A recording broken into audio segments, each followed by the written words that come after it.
మా ఓడింత అదంత సంగతి అనుకోలేదు. అసలు ఏం జరిగిందంటే, హలో గాయ్స్, అందరికైతే గుడ్ మార్నింగ్. ఈరోజు పొద్దున్న అయితే కాలేజ్ బస్సులో కాలేజ్కి అయితే వచ్చేసాను. ల్యాబ్ ఎగ్జామ్ రాసేసి ఇంకా మా అన్నోళ్ళ కోసం అయితే వెయిట్ చేస్తున్నాను. వాళ్ళు బయటకు వెళ్దాం కార్లో వస్తామని చెప్పారు. ఇంకా అలా వెయిట్ చేస్తా ఉంటే వాళ్ళే కార్లో వచ్చేసారు. ఇంకా ఎలాగో కారు ఉంది కాబట్టి మధ్యాహ్నం నుంచి అయితే బయటకు వెళ్దాం అని చెప్పి బీచ్కి అయితే వెళ్ళిపోయాము. ఇంకా అక్కడికి వెళ్ళి కొన్ని క్లిప్స్ అయితే తీసుకొని అక్కడ చూస్తే ఈ ఎండ్రకాయలు అయితే చాలా చచ్చిపోయి ఉన్నాయి. ఇంకా మా అన్నోళ్ళు అయితే ఈ జెల్లీ ఫిష్ల మీద ప్రయోగాలు అయితే చేస్తున్నారు.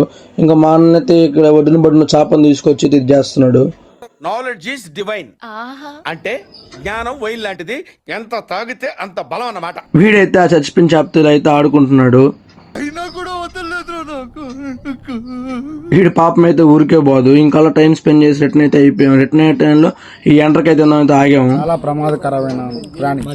మస్తు షేడ్స్ ఉన్నారా నీలో. ఇంకా ఫైనల్ గా అయితే మా ఫ్రెండ్ కూడా కార్ అయితే తోలుతున్నాడు. చాలా బాగా అయితే తోలాడు. ఇంకా అక్కడ నుంచి అయితే రిటర్న్ అయిపోయాం. ఇంకా నైట్ అయితే ఎస్ఎంకే రెస్టారెంట్ కొత్తగా ఓపెన్ చేశారంటే అక్కడికి వెళ్ళిపోయాం తినడానికి. ఇంక ఈరోజు అంతే ఫ్రెండ్స్, బాయ్ అందరికి.